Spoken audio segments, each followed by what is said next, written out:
All right, well, welcome to the show, everyone. Yeah, it's a beautiful Saturday today, and I'm your host, Mark. And today on the show, I've got a new friend in recovery, and his name is Yogi. Yogi, welcome. Oh, thank you for having me. Yeah, I brought some a band to play for you. They're gonna play an intro. Yeah, I've been waiting to hear him. Yeah, the recovery band. Yeah. All right, kick it, boys.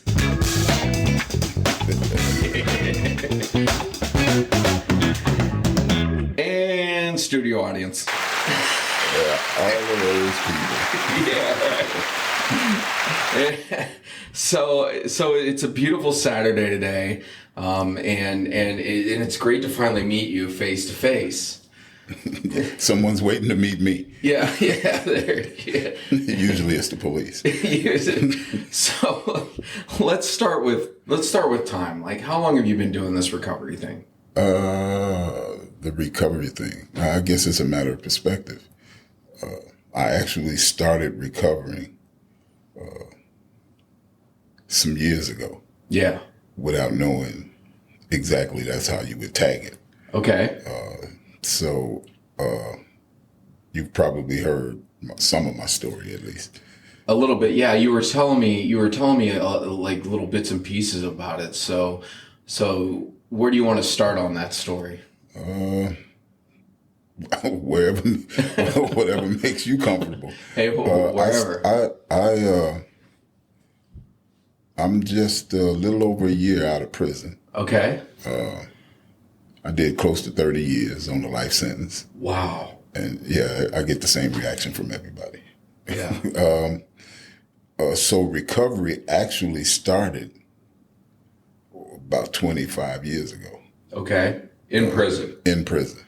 Okay. That's where I figured it out. That's where it hit me. That's where the lights came on.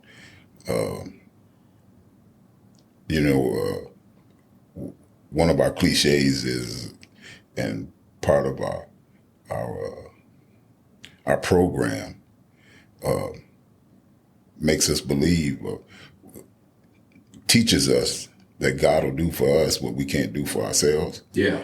Okay, so sitting on my prison bunk one day, a guy that I was pretty familiar with came and sat next to me and which is usually not kosher. You just don't just walk up and sit on a guy's bunk in prison. Yeah. So he comes and he sits next to me, and he leans his elbows on his knees, and he looks over at me and he says, "Yogi, do you know you're doing a life sentence?"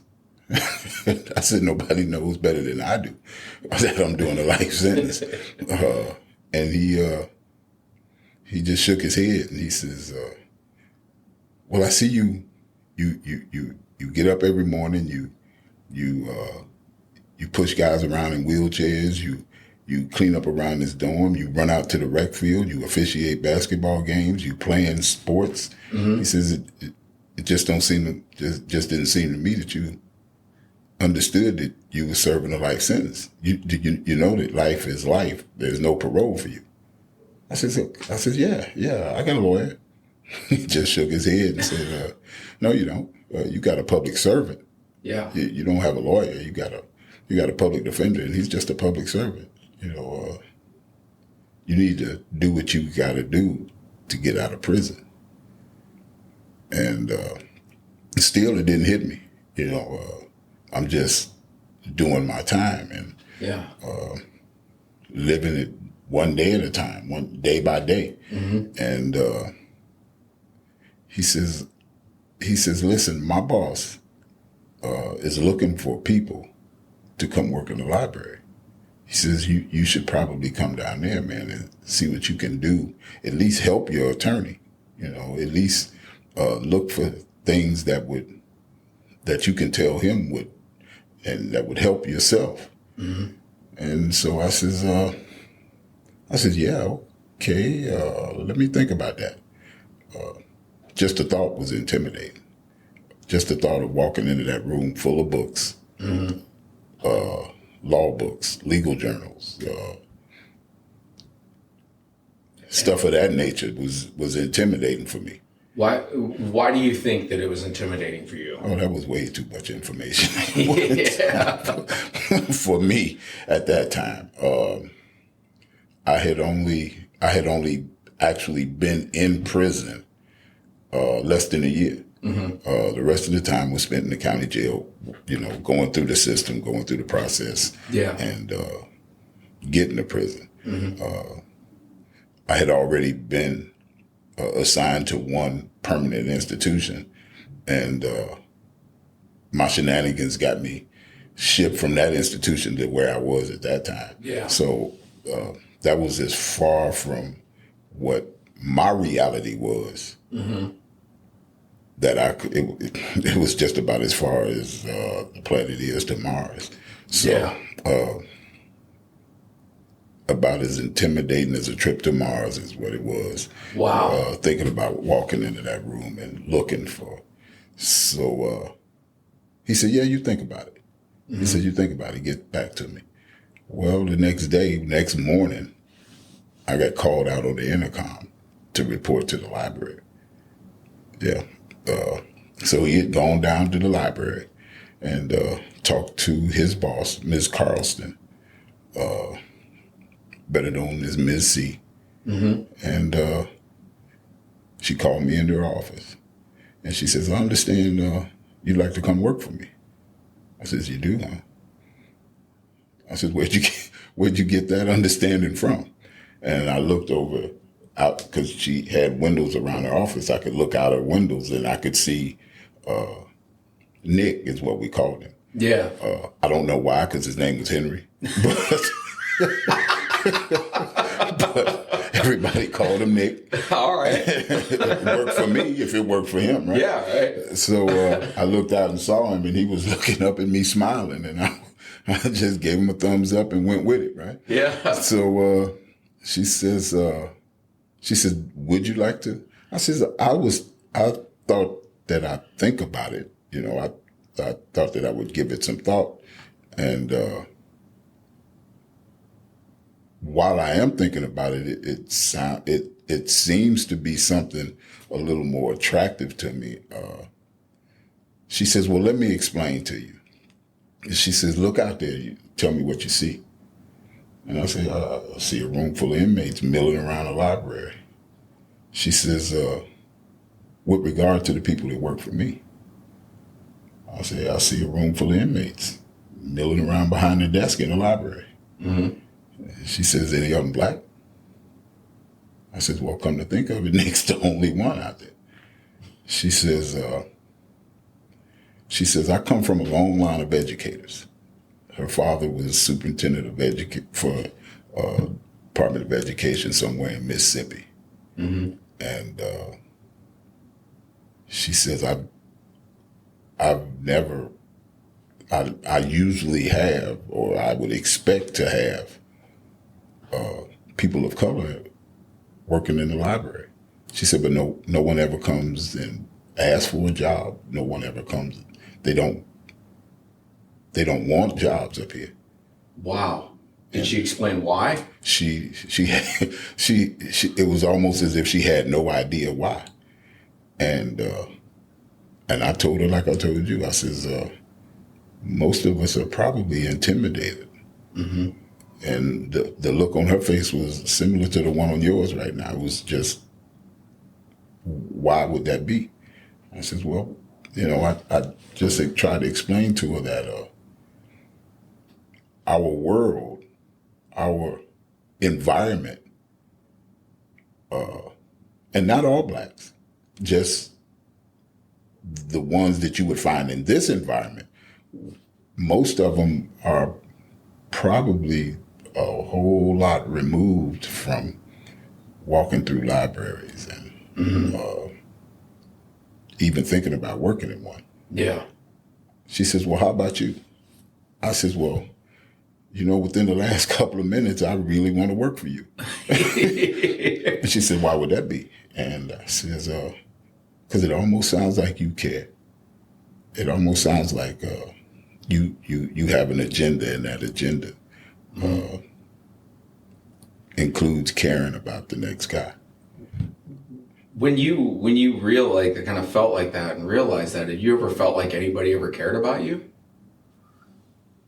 Well, yeah, I did.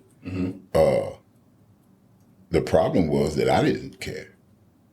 I didn't care about me. I didn't care about well, what I thought was care was really greed or gluttony or whatever you might call it. Whatever I got was mine, especially in that, because the system is set up in such a way that it's designed to take everything from you, strip you down, from your socks to your dignity. You walk into a room full of other men, and you're ordered to bear everything, and it doesn't have to be that way. They can take you one at a time and strip search you for security purposes. But and I'm sure if you spoke to someone who dictated, whose job it was to dictate why security does what they do, they would tell you, well, it's for time or whatever. But I'm sure security trumps time, and if they needed to do what they needed to do, they could do you one at a time. But instead, you're in a room full from 20 some odd to maybe 40 some odd men, and you're standing there like you came into the world. So there goes your dignity. Yeah. All of that's out the door, and nothing belongs to you. That bunk I just told you about, another guy coming to sit on, it's not my bunk. So whatever is in my possession becomes mine, and what is mine is coveted. You respect me by how you treat mine. And so that's the environment I'm in. Yeah. Just that simple. That's the environment I'm in. So I go to work for Miss Carlston. I go to work for her as a law clerk trainee. And I go to work one day. I walk in just like every other day, felt like every other day to me. We file in. Good morning, Miss C. How you doing? Everybody's speaking. She speaks back, and she says, Harris, come up here a minute. Yes, ma'am. What can I do for you? She said, what's wrong? Nothing. Why do you ask? She said, you just seem a little off today. Yeah. And I said, I hadn't noticed, wouldn't know why you would say that. She said, you just do. I said, Miss C, I'm just like everybody else that just walked through that door. I just want to go home, get out of prison.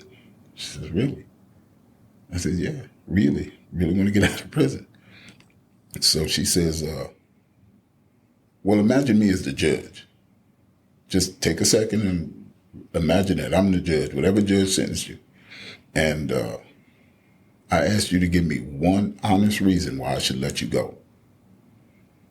What would that reason be? And I looked at her. I looked down at my feet. I looked back at her. Thought about it. Back down to my feet again. And I said, I don't have an honest reason why you should let me go. Especially not one, because part of the caveat to her question was one that I haven't heard before.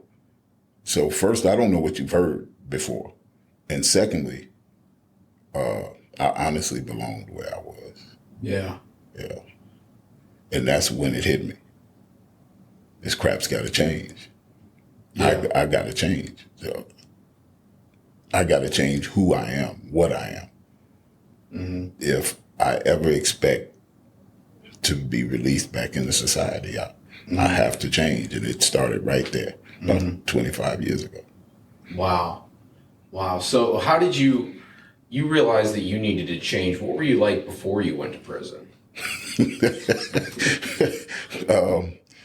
you didn't give me any dictates on language, so I'm just gonna. I'm just be real. Hit it real, as real as you can. Because I was. Don't hold anything back. Okay, well, I was Mr. Motherfucker. I wasn't. I was the guy that. I'm gonna give you an example. I was out on bond one time. I was out on bail, and I'm driving down the street, and my bondsman was on a bicycle, riding his bicycle in Bradenton. No, I'm sorry, here in Sarasota. This was an arrest prior to the arrest that got me the life sentence. Yeah. So I'm out on bond, and I'm driving down the street. I think it was a weekend, and I'm just riding, and I see my bondsman riding his bicycle, 10-speed, and I blow the horn. He looks back and he speeds up, and I blow it again, and he speeds up and makes a quick turn, ducks down through a pathway and hits it, and I'm like, maybe he didn't recognize me. So the next time I saw him, I said, "Hey man, I saw you over on Coconut, man. I wanted to holler at you." He said, "Yeah, I saw you." I said, "Well, what?" He said, "Man, I don't want to see you on the street." He says, "In this office, we good. I keep my little thing on me, but I don't want to use it on you." Yeah. He says, "And I don't know what your intentions are." He says, "But I don't want to see you on the street." Mm-hmm. And I said, "Hey man, he says, "You might not have, but I don't want to talk to you on the street. I don't want to see you on the street. I just, this is a business relationship, and just to keep both of us safe, we're going to keep it as a business relationship." I said, "Man, all I was doing was speaking." He says, "All right, next time I'll wave before I speed off." But so, and that's who I was. Mm-hmm. I was with like that with everyone. Mm-hmm. I was like that. I mean, I had people who tolerated me because they had to. My ex-wife tolerated me because she felt like she had to. But no one liked me, who I was then. Mm-hmm. No one. I'm sure. I didn't like me. I just accepted that was who I was destined to be. It wasn't until years later that I realized I don't have to be that guy. So you were in prison. You had this moment that you realized that you had to change. So what did you do? Well, how did that path of change start for you? Well, believe it or not, I just I simply emulated the characteristics and behaviors of people who demonstrated the characteristics and behaviors that I thought was attractive, that I thought that I needed, that I thought I could use to be better. And believe it or not, you'd be surprised at who you get some of those characteristics from. I mean, it takes a certain kind of integrity to be scum. Even scum has, he's dedicated to being scum. Yeah. Yeah. That habit of. Yeah. Right. I mean, I've done times with policemen, professors, teachers, NFL players, preachers. I've even done time with a judge. Yeah. And one of my best friends was a prosecutor. In fact, he showed up at my resentencing. Yeah. Yeah. So those characteristics and some of those people that I came across, and I noticed, I said, man, he's got a little bit of integrity. well, this guy's got a hell of a jump shot. You know, I got all of it. I did what I could to get what I could. Mm-hmm. And I thought to myself that I ain't got none of that. Yeah. Not even a jump shot. Yeah. So, yeah, that was the beginning. Mm-hmm. That was the beginning. And then it became muscle memory. It just, I started speaking like them. I started acting like them. And some people would think, well, hell, that's phony. But people, that's how we evolve. That's what, I mean, from a child. A child learns from his parents by watching and emulating those same characteristics. Mm-hmm. And that's basically what I had to do. Start over. Yeah. Did the thought ever like cross your mind, like it took you being in prison to change? Like did that bother you in some way, in any way? Well, I don't know if it bothered me, if that's what we're gonna say, because it never occurred to me to think about how I felt about changing, other than knowing that I had to do that. Yeah. What bothered me the most is when I realized that I was a piece of shit, you know, and that I had to transform. I had to not be a piece of shit no more. I had to, you know, because when we make acquaintances, they judge you first by what they see. Yeah. They don't know nothing else. So they judge you first by what they observe, you know. And Miss Carlston, for instance, just judged me for what was sitting on the other side of her desk. Mm. A black guy that she could use in this library. Yeah. And then one day she decided to, because she was really good people. Yeah. And so one day she decided to plant a seed for whatever reason. And to this day, I wish I could thank her. Yeah. Yeah. Yeah, so that seed grew into something beautiful. Oh, yeah, I'm bearing apples and oranges and shit like that now. Yeah. Yeah. That's beautiful. So the years go by and this change starts to take place in you. And you said you found recovery in that process. Well, yeah, I found recovery without knowing what the hell it was. Mm-hmm. Because years later, I realized that, you know, I got a lot of baggage. Mm-hmm. And now that I'm starting to feel the effects of integrity and decency, there are people who still, you know, when I call, don't answer. And I'm like, well, fuck them. If they don't want to talk to me now, one day I'll be out there. And then I thought, what the fuck did I do to them?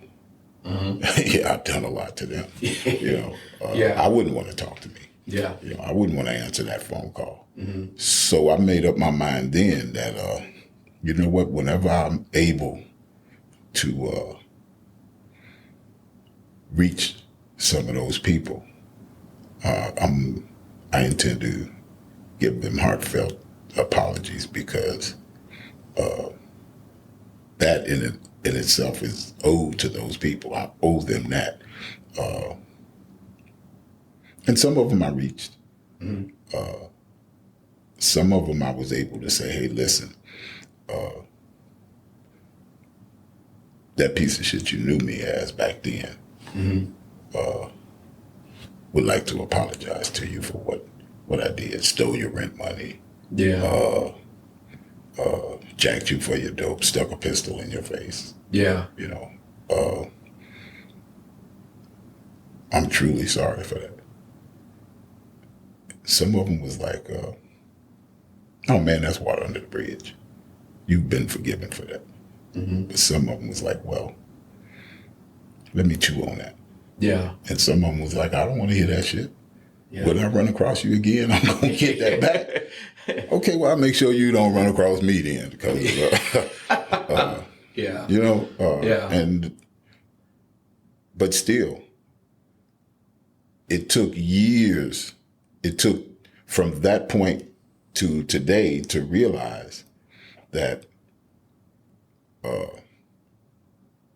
all I have to do is be willing to apologize to you. All I have to do is be willing to make amends, and still, having done my part, that's what frees me. Yeah. That's what makes me feel better about me. I'm able to do that now. Yeah. Regardless of their reaction. Yeah. I can't tell you how to take this apology. I can't tell you how to. I can't make you accept this amends, if you will. That's totally up to you. Yeah. Would appreciate it, but I'm okay. Yeah, either way, total acceptance across the board. Yeah, that's the one thing. Like, I had to realize, like, during the amends process, I'm not God. Right. I can't make somebody say, "Oh, by the way, you're forgiven for your twisted behavior and the things you did." That's not the way that works. Yeah, because some of that shit that I pulled, I don't think I would have. I don't know. You know, I mean, it took me realizing that I had to be forgiven to realize, hell, I had to forgive myself. Yeah. You know, it took me to realize that if I wanted forgiveness from someone else, whether they would or not, hell, to even come to them, they had to sense that I was okay, and the only way I could be okay is to have forgiven myself. You know, so. You know, now you were talking about the amends process. Were you one? You said you had to become willing in that. Now, how hard was that willingness for you to grasp? Not difficult at all. No. Because again, I knew what I wanted. I knew what I needed. Yeah. I knew that I wanted to be a better person. Yeah. I knew that I needed to be a better person if I was ever going to re-enter society. I'd been in and out of prison for years. Yeah. In and out is the operable term, you know, but I knew that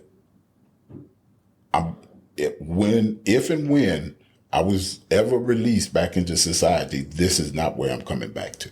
Oh. And it had to change. I had to change. Those societal patterns that I had developed when I was in and out was not conducive to staying out. Yeah. So, and the change had to begin with me. Yeah. So I was very willing. I knew that was a must to a better me. It was to. You know, here's the thing. I've never experienced prison, but I've watched a lot of shows on prison, like that stuff like Lock Up, Lockdown, all that. Like, as you're trying to change in prison, how difficult is it to actually do that with the prison environment? Well, you already know, you understand that it's just when you walk in, you already understand you either prey or predator. Yeah. So I knew I wasn't going to be prey. I knew that if I was going to be prey, it was going to have to be by a really big predator. Yeah. Or a few predators at one time. Yeah. So, I exuded myself as a big predator. Whether I was or not is inconsequential. As long as what you see is a big predator.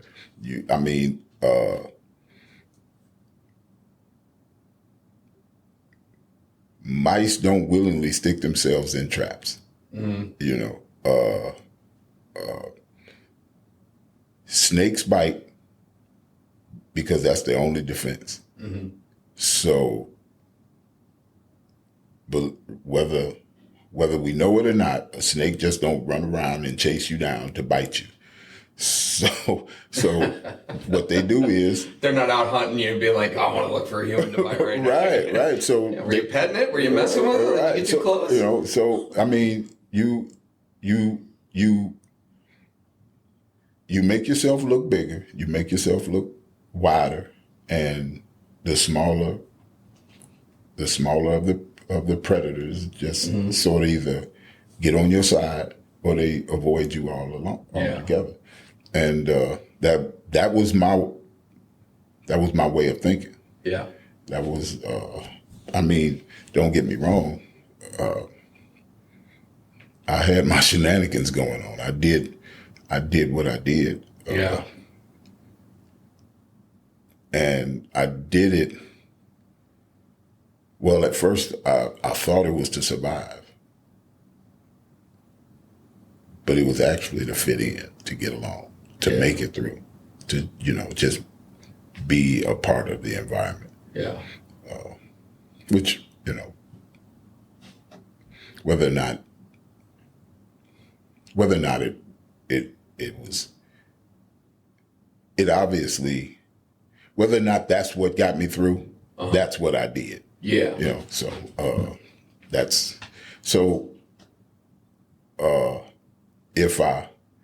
If I fast forward a little bit,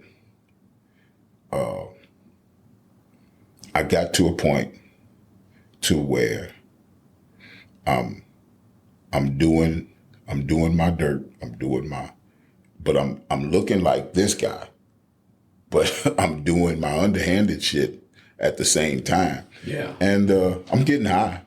Yeah. Yeah, I'm getting high. I'm selling dope and I'm getting high. So there came a point where I got so high one night I just checked in, just went to the bubble and said, "Hey man, I need you to lock me up." Harris, go to your cell. I said, no, I need you to lock me up, and I need you to do that right now. Yeah. Harris, I'm not locking you up. I mean, that's paperwork. That's work for a guy that gets paid to, sleep all night. Yeah. Because it was night. It was late, and he wasn't gonna. Okay, well, I'm telling you, I'm in fear of my life, and if you don't lock me up, I need you to get a lieutenant down here. I need somebody above you to talk to, and if you ain't gonna do that, I'm gonna go in there and pull the fire alarm. Yeah. So you're talking solitary. Yeah. Yeah. Yeah. Because I'm so fucking high that I'm not comfortable. I'm afraid to stay in general population. Yeah. Right then. At that point, at that time. So he says, all right, fuck it. And he goes and gets on the phone, and a few minutes later, lieutenant shows up. And he says, Harris, what is your problem? I said, man, I need you to lock me up. I says, I'm so high, man, I can't go in there. I'm afraid for myself or others. And he looks at me. And these are officers that I had, they wake up every morning, get dressed, take care of their business, come to work, and see me every day for years. Yeah. So they know me, or they know of me. And this guy looks at me, and he must have saw it in my eyes. Yeah, go pack his property and lock him up. So they locked me up, and that was the last time I smoked a cigarette. Now I vape now. Yeah. But we ain't talking vaping then. Yeah. But that was the last time I smoked a cigarette. That was the last time I smoked a joint. That was the last time I hit any dope whatsoever. Yeah. And that was August 5th, 2005. So, wow. And so that was it. That was it for you. No, it wasn't. Yeah. No. Oh, because I learned how to make buck. I learned how to make wine. Oh yeah. And one of the things about me is I'm pretty good. Well, I learned to be pretty good at what I do. So you were making it in your cell. Oh yeah. Yeah. Oh yeah. Yeah. Yeah. No, that's I've seen the process on that on like on it was what they show on television sometimes when they make that. Is that accurately how you make that? Well, I don't know what they show on television. I might have to. I might have to look that up on YouTube. Yeah, it shows it like a bag with like fruit and whatever else, sugar. Yeah. That's it. And it's a really good batch is about a good week and a half, 2 week process. Yeah. The best one is the next one. Is one of my sayings. The first one is good, but the best one is the next one. Yeah. So you pull that one off. You keep your bed is what we call it. The stuff that with out of a 5-gallon bag, you keep about a gallon on there, and then you just add your ingredients or your juice or whatever, sugar, to your next one, and that one is the one.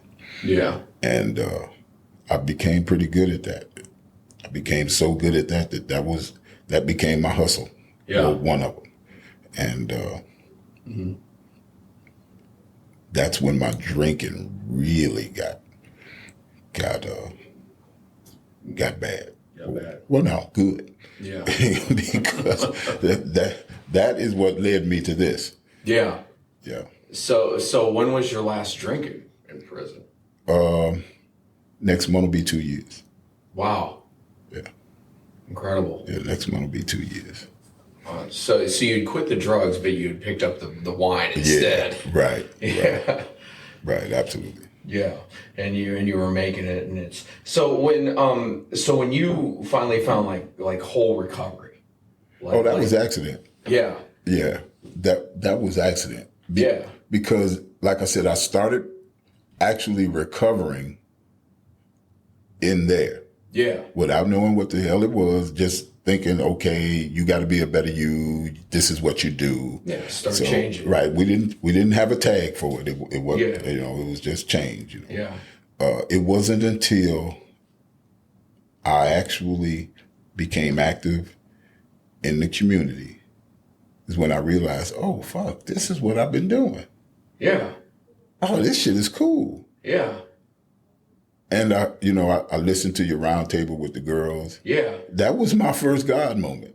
Really? That's when I realized, what the fuck? This is why it's different. This is why it feels so good. Because I've been doing at least some of this in increments. Yeah. Over the years. Yeah. And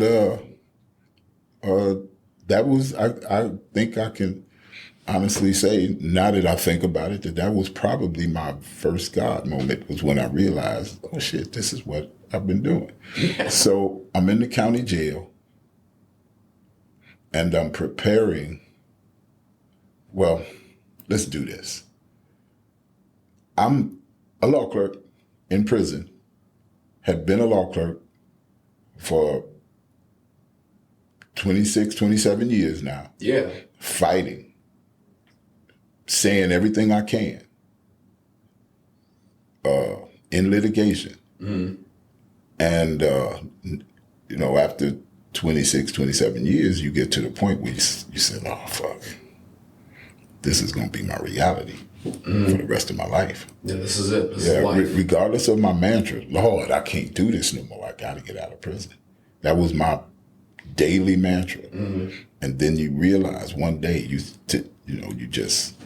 it just hits you that, fuck, I'm about at the end of my rope. And so one day I'm in the law library, Cross City Correctional. I got my feet up.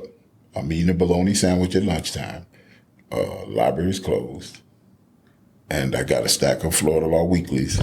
They're legal publications primarily put out by the courts of court decisions, District Court of Appeals decisions.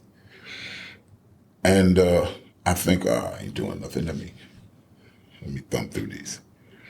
And I'm going through the index and I see this synopsis, this little paragraph that tells me what this case is about. I went, wow, that's me. And I've said this before, but this is me.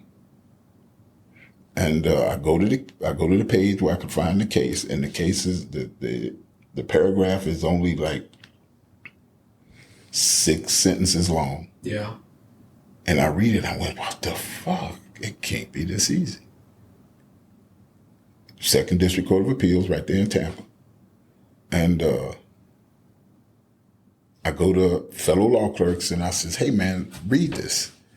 And we pretty much know our issues. We all work together and we bat stuff back and forth, brainstorm, sounding boards, all of that. Mm-hmm. And I says, man, that's me. And they go, man, Yogi, don't do that to yourself. It's not that easy.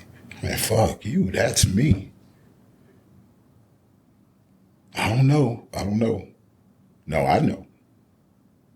This is it. And the doubting Thomases, if you will, they didn't believe it. And so I said, well, one thing they can't do is take my birthday for asking. Yeah. So I litigated it.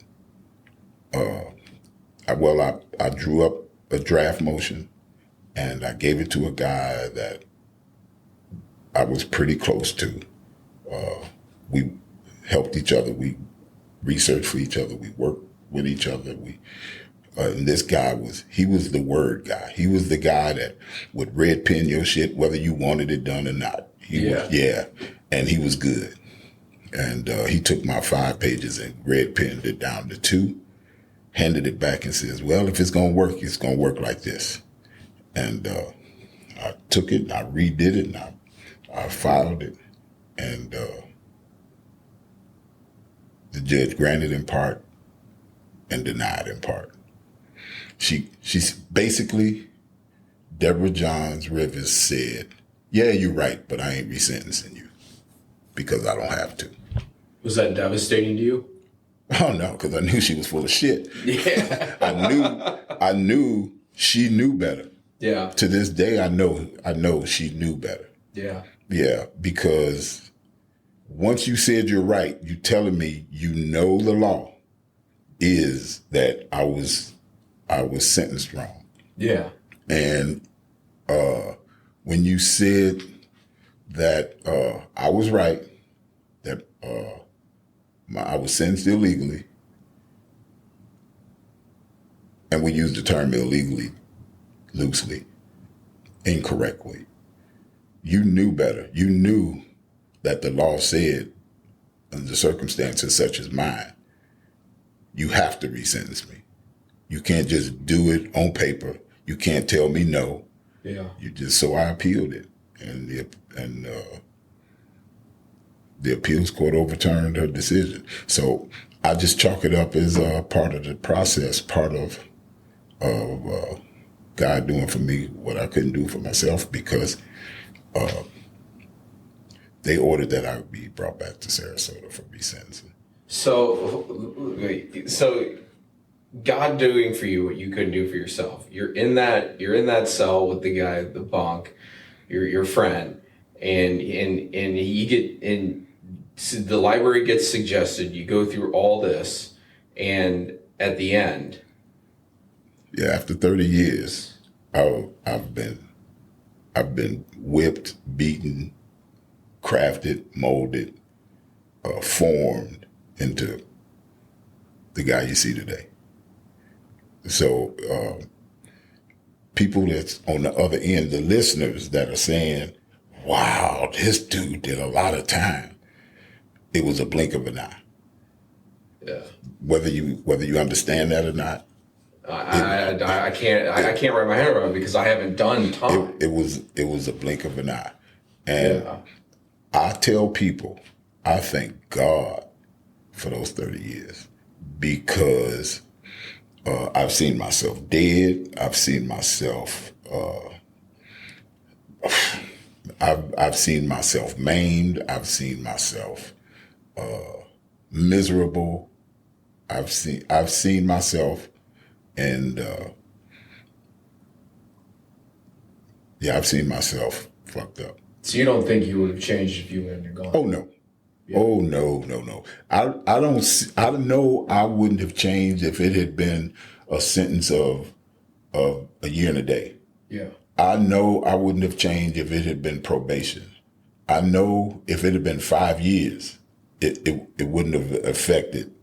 I would have just did my time, because you got to remember I was 2 years in when Nick came and sat on my bunk. Yeah. So I would have just done my time and look towards the next piece of crack or whatever. Yeah. No, it took those 30 years, and again, it was just a blink of an eye. It was just going to bed and waking up in Judge Cruz's courtroom. Yeah. So God did for you what you couldn't do. Absolutely. Absolutely. That is a very powerful example of God working in somebody's life. Oh yeah. What was it like when they set you free? Now you want me to cry again? Hey, let it rip. You're okay. Yeah, what was that feeling like? Well, let's get to that. Let's start in the county jail. Let's talk about right before the county jail, because when the district court overturned my sentence, that was the easy part. That was the part I knew they had to do. What I know that does not have to happen is for them to let me go, because the judge can still resentence me legally to life again. Mm-hmm. And that is what would be devastating. Yeah. That is what, that thought, while having had occurred to me, is not what I'm trying to see happen. Everybody, when I'm walking back and forth to work, I'm walking to the chow hall, and people are starting to hear that Yogi's going back for resentencing, and they're coming up and say, "Man, he's gonna let you go, man. After all that time you did, he don't have to. Mm-hmm. He don't have to." Did any of the guys that were in there give you any pushback because you were getting let go and they were? Oh no. It would suffice to say that most people liked me. Mm-hmm. At least by then.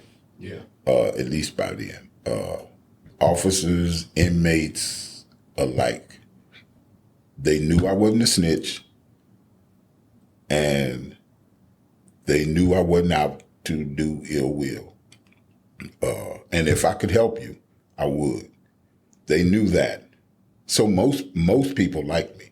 Some people didn't like me because I still wasn't going to be taken advantage of willingly. Yeah. I still wasn't going to take your shit, but I wasn't going to give you none either. Yeah. So knowing that I could still leave tomorrow and be back the next day, mm-hmm. In the same shoes. Now I know I have to demonstrate to whatever judge I get that while I deserve to be here, mm-hmm. I don't deserve to be kept. I don't deserve to. I've worked on me. Yeah. So I put together a packet of every accomplishment from college transcripts to sporting certificates. Yeah. That you had done in that 30 years. Yeah. Okay. Yeah. And it was about as thick as that microphone in book form, right? All right. So I put it together, and now you gotta know the rule of thumb is the thinner the more likely is a winner. Mm-hmm. When you present something for a judge, a human being to read, it's got to be quick, right? Yeah. So I didn't give a shit. He was gonna get every accomplishment that I achieved. Mm-hmm. What did he say to you? Well, what he said was, Mr. Harris, I want you to tell me why I should let you out of prison. And I looked up there looking for Miss C, and I said, I've been waiting for you to say that. I said, because I've been waiting about 30 years for you to say that.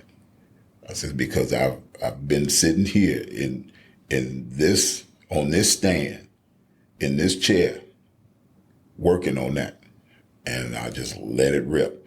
I started out by saying, well, I'm sure I'm sure you've read because I put those accomplishments, I've put them in the form of a motion for mitigation of sentence and mitigation to modify my sentence. Mm-hmm. And he says, oh yeah, I read all that.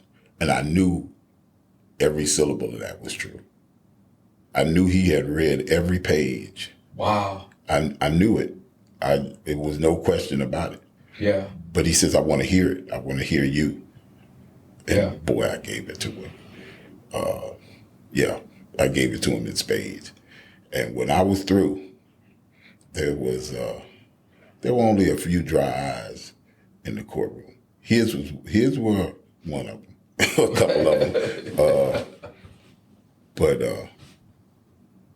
to be honest, not even the prosecutor really fought. Yeah. He went through his motions. Yeah. He did what he did, but everybody in that room knew that I was the new him. So this judge, he found that society was no longer society was no longer benefiting from my being sentenced as a habitual violent felony offender, and that it was time. He sentenced me to 27 years one day. No probation. None of that. Wow. Yeah. Wow. So only recovery can do that for you. God. To recover, you gotta have God. There ain't no recovery without a higher power. And you found God in prison. Well, as cliche as that might sound, that's only who it could. That's the only way I could have did this. I could not have done this. Yeah. This whole thing has been, look, the high-speed chase that got me caught, I wrapped my car around an oak tree about as wide as that wall there. Wow. Literally as wide as that wall. You think I saved me in that car? It wasn't me. Wow. That was God. It had to be. Yeah. It had to be. So you're out and you're living life to its fullest. Well, I hope so. What do you do now to give back?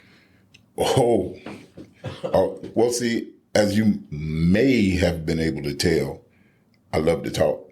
Hey, I wanted to hear what you had to say today because I heard a snippet of this story from you, but I heard it was a powerful story, and it definitely is. Okay, well, the truth is usually powerful. Yeah. Especially what I do is I use that power to try to inspire others. I try. What I do is in fact, on the 15th, after having done my, I guess, probationary year on the street, on the 15th, I go through orientation to go into the county jail. So I'll be going in to share some experience, strength, and hope in the reentry pods, recovery pods. I'd like to do some mentoring. Mm-hmm. We try to to line up the things we do for service. But when you work in a program, it's all service. Everything is service. I take people to meetings. I bring them home from meetings. I'll take you to work if you need to go to work. If you need to get to work, I got a buddy who I have to beg to let me drive him to his urinalysis downtown over here on Mounds. Yeah. Yeah. Dude, it's cold. Give me a call. Oh, I got the bike and all right. All right. When I'm driving by your ass, I'm gonna blow my horn at you, and I'm gonna be laughing and pointing at you the whole time. You better get your ass in this car and let's go. Yeah. So you want to help the next guy. Yeah. But you said something like I believe that we don't get to choose this. Sometimes service commitments just kind of happen. Oh yeah. Yeah, it's like if I would have chose what service I could do, in the beginning, it would have been farther from what I'm doing now. I remember the one time I prayed for knowledge, right? And all of a sudden God's like, okay, and I ended up getting a service committed doing this as Bill sees it meeting, right? And I'm like, this thing, I need a human decoder, a decoder Be careful what you ask for, right? Yeah, and so I go to my sponsor who's a human decoder ring, and I was like, I don't get this book. And he's just like, oh, well, it's a mix of everything, what this. And so I did, that was my first chair commitment. It was for 90 days. Right. Every Tuesday. And it's like, okay. And so that was, careful what you pray for. Yeah. Yeah. And now I didn't pick that. And now you're decoding this stuff, right? So, and right along those lines,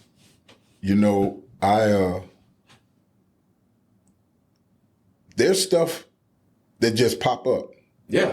About a week or so ago, I'm going along my day. I was between jobs, and so I spent that week door dashing, and I'm focused. My mother used to say, "You got a one-track mind, boy." I'm doing this, and I get a call from a friend who says, "Hey, Yogi, you want to help set up the OMD meeting?" And woo, right out of my DoorDash mode, I went, yeah. And then I realized, what the fuck? I'm still and so I says, well, what time? What time does he do? He says, well, so and so asked me if I do it. I was gonna do it, but I'm in Bradenton and I'm with family and I can't just. I said, well, what time will he need me? He said, man, about 6 o'clock. Yeah. Not a problem. And there was nothing else after that. I just went to the church, helped set up the chairs, and enjoyed every fucking second of it. Yeah. Yeah, that's the OMD on the east of the interstate. Right. Yeah, that's a great meeting. I love it. Yeah. But when they said when they say, hey, we need you to help clean up, you go, ah. But then you go clean up, and it's like, okay, all right. It's like, we need you to help pick up chairs. Oh fuck, man! And I just put out all those chairs. So and out there they make it clear, hey, we had a setup crew. Yeah, we need you, and I'll be like, yeah. I was out there last week for a Big Book meeting, and then they had it's in the different hall. Right, on Tuesday. You were out on Tuesday? Yeah. It was up in the front. Church. Yeah, the front. And they were like, make sure you have a cup with a lid. Right. Don't spill nothing. Yeah, that was the first day of that part. Yeah. So you when you hear, hey, we need you guys to help, and you be like, but you do it because it's what's right. And then once you do it, it's like, okay. Yeah, I did what's right. All right. Yeah. And you get some fellowship because the other people that were going, oh, fuck, are there now. Yeah. And everybody's, I don't see anybody picking up chairs at OMD cussing while they're doing it. Everybody's happily doing. Thanks, man. Yeah, here, yeah. Let me get that. Yeah, and it's like, okay, this is why I do it. This is what we do this for. Yeah. So I found that, and I'm talking recovery, not sobriety. I'm talking purely recovery, because people ask you how long you've been sober. Well, I've been sober. It depends on what you're talking about. It depends on, are you talking about my alcohol? You talking about my dry goods? What are you talking about? Yeah. Because drugs. I considered myself an addict, a junkie, for years, and alcohol to me was the lesser of two evils. So, regardless to whether or not I was drinking, I felt damn good about no more dope. Yeah. For 18, 19 years. Yeah. But in recovery, all that shit is shit. You know what I'm saying? So I've been in recovery. I started recovery while I was still smoking dope. I just needed to work on me. And then I realized I can't recover if I'm going to keep doing dope. Yeah. Old behavior is still old behavior. You're still doing old behavior. It don't make a fuck. You just, if you still doing the same thing looking for a different outcome, you stupid. That is a straightforward punch to the throat that it's just that simple. If I keep putting my hand on a hot stove, I'm gonna keep getting burnt, and I'm stupid for doing so. That's like the alcoholic addict mindset, though. It's like, oh, that stove's hot. Let me test it. Yeah. I can only touch it once and not be burnt. Yeah. But which one is it? Yeah. So you get burned, then go back a little bit later. It's like maybe it's cooled off. Nope. Yeah. Well, even if it ain't cooled off, it ain't gonna burn me again. So I don't know. So whatever comes up for service work, if somebody asks me to clean one of those smelly ashtrays, like I can't remember her name, and it's funny. Quay. I know these girls at that round table, and I can't picture not one face, but I know them because this is a community. Oh yeah. Yeah, it is. I don't know them. I know of them. Yeah. And I'm sure once they hear this, they'll go, "Oh, that's Yogi." Yeah. Okay. Well, who the hell are you again? Well, sometimes you meet so many people, and it's hard sometimes to place a face with it, or you know the face, but you can't remember the name. And you put a name here, and these faces run through, and you see like this ticker tape of faces going one direction, and this ticker tape of names going the other direction, and then finally they click like a slot machine, click, click, click. Oh, that's who you are. Yeah. Okay. So, and I hear them speak, and I'm talking about them because they were the last one I heard. In fact, I heard you on my way here, just in case you're listening. And so many things they talked about just hit home. The service work especially, because they were rattling off the things they do, and they said, well, that's about it. And then the other one goes, that's a lie. You do so much more. And it has to be a lie, because I know you're doing, just you coming to this, doing this podcast was so much more than you can imagine. Yeah, I never put it this way. Can I tell you, this podcast wasn't on my to-do list when I got sober. No, it just happened. It kind of just happened one day. That's how God works. But I'm glad God put you in my life, Yogi. Well, thanks. Yeah, especially coming up here with the Bears gear on. Oh yeah. I'm a Bear fanatic. I found, so my grandparents, they lived in Central Illinois, and when I was probably in my 20s, and they were getting rid of a bunch of stuff of mine from a kid, and up there, and I wish I still had it, was the Super Bowl Shuffle record. No. The one with like refrigerator Perry and everything. Yeah, it was the album. The album cover. And I remember being a kid and playing that. Yeah. The Super Bowl Shuffle. That came out, I thought that was so cool. I still think it's cool. Refrigerator Perry, Sweetness on the front. And you got them all, man. All of them, McMahon, all of them was on the cover of that. And all of them had a part of it. And I used to, well, that'll tell how old I am. I forgot. But that was... that was what we used to call a cut back then. That was an anthem. Yeah. It still is an anthem for Bears fans. The Super Bowl Shuffle. So I was a kid when that came out. I got a good Bears are good. I was how old was I? Maybe like 8. Mark, don't ask me how old I am. No, I'm not. Okay, I'm not going to ask you how old you are. I was going to have to tell you 59. No. What was it like in Chicago when that came out? That album and that year of the Bears. That was what 86 Bears, right? 85, 86. 85, 86 Bears. Yeah. Whoa, that was the Bears' only Super Bowl. And what's ironic about that is the Bears are one of the oldest 2 teams in the league today. Mm-hmm. Green Bay and the Bears. Yeah, Green Bay and all right. And with the Bears only having one, and it was right then, that was it. Everybody was of the mindset that team was going to because you got to remember the season was undefeated until they met Miami. Yeah. So everybody was of the mindset that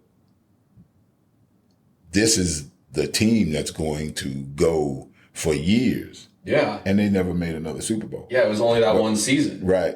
I mean, that was a great lineup, though. Right. And they got close enough for government work, but it just didn't get. But still, the Chicago at that time was, it was hip hop. It was. It wasn't referred to as Chirac. The grammar school I went to didn't have boards all over the windows. I just came back a couple of weeks ago. I had to go up there to see family, attend a funeral. Yeah. And it was dark. It was nothing like. Yeah. It wasn't nothing like I remembered. Yeah. And I didn't know what to expect, but I didn't expect that. Yeah. Family was family. It was good, but Chicago was. Now I really sound old. Different then. Well, things change so rapidly out in the world. They evolve. And so the big book talks about we were people that wouldn't normally mix. What if I told you I was a Green Bay fan? It just wouldn't surprise me at all. I'm telling you that it just would not surprise me at all. So can I have that little recording chip you put in that thing right there? You, Mr. Green Bay Packer fan, you.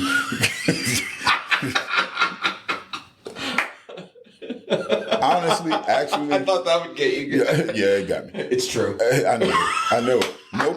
Nobody but a Green Bay Packer fan would admit being a Green Bay Packer fan. So it's just like a Bears fan.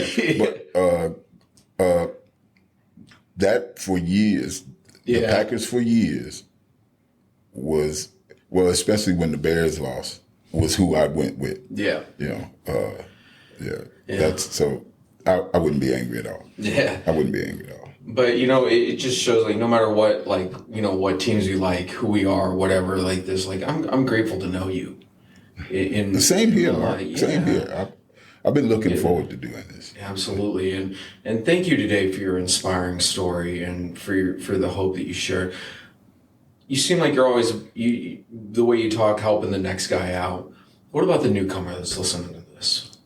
Do you have anything you'd like to say for the newcomer that maybe still doesn't have any hope? Or Well, I'm not going to say take it a day at a time, because you hear that, right? Yeah. Oh, I didn't say that. Yeah. But what I will say is,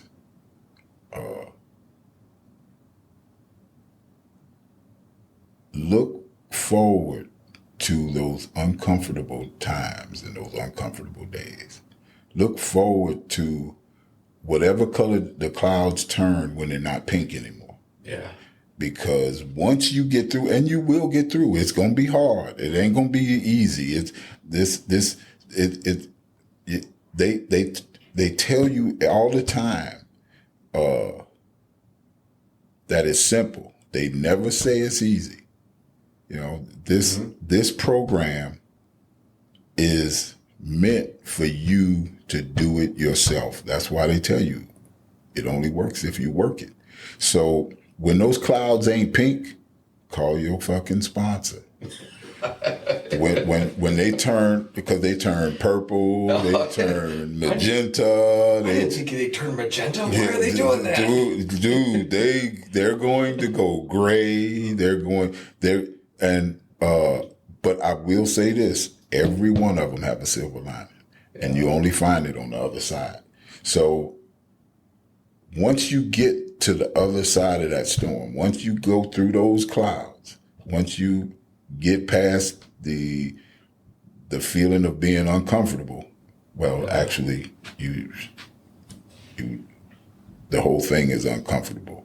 You just get comfortable being uncomfortable. But once you get through those storms, you're so free. You're so empowered. You feel so. You feel brighter. You feel smarter. You feel so much better. Yeah. So for the newcomers, just look to be uncomfortable. It's coming. When I got out, I kept telling people I'm waiting for the other shoe to drop, because this shit is unreal. Yeah. If I knew life was this good, I would have did this 27 years ago. I would have did this 30 years ago. Yeah. But while life is good, it's not always comfortable. It's not always pink clouds. It's not always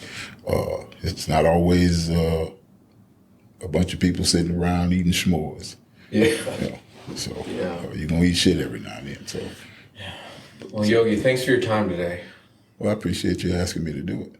Or allowing me to do it. I think I had to ask you, right? I don't know who asked you. I know that we have a mutual friend in the program, and he says, "Listen, you got to talk to my friend. You got to meet him."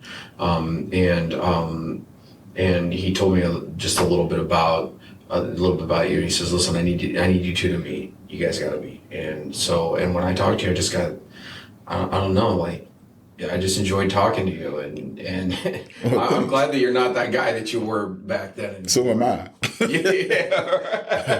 But that guy we talking about is a good guy. Yeah. He is so much of a good guy that when you first encounter him, you think, damn, he's strange, because you don't see people come up to you that good.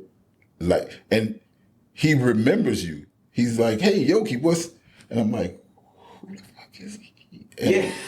And then after so many times, you're like, oh, okay, all right. And you look for him now. I look for this guy now at meetings. I get to celebrate recovery, and I'm looking around for this guy. And he's that guy. He's a really good guy. I'm glad that because he asked me about doing it. What do you think about doing? I go, I'd love to do it. He says, well, I'm going to put you guys together. He says, I think I'm going to talk to him. And there you go. Yeah. And that's just how, we never, I never planned to meet you. Right. I never, it's just as this wasn't on my to-do list. And God does for us what we cannot do for ourselves. Absolutely. Yeah. And one other thing, he ain't going to bring you to it if he ain't going to bring you through it. Yeah. That's for sure. That's amazing. Well, Yogi, thank you so much for your time today. Well, I appreciate it again. I appreciate it. I'm going to have you back again here sometime, all right? I'd be happy to do it. Yeah. I love to talk. Yeah, absolutely. All right, Yogi, thank you so much. Hey, we got a recovery band, that band you like. Yeah, give it to me. Hit me with them. Kick it, boys. That one funk song. Yeah, I love it. I know, right? It's good. And studio audience. There you go. All right. All right. Goodbye, everyone, and be well. Thank you, Yogi. Not a problem. Appreciate it. Thanks.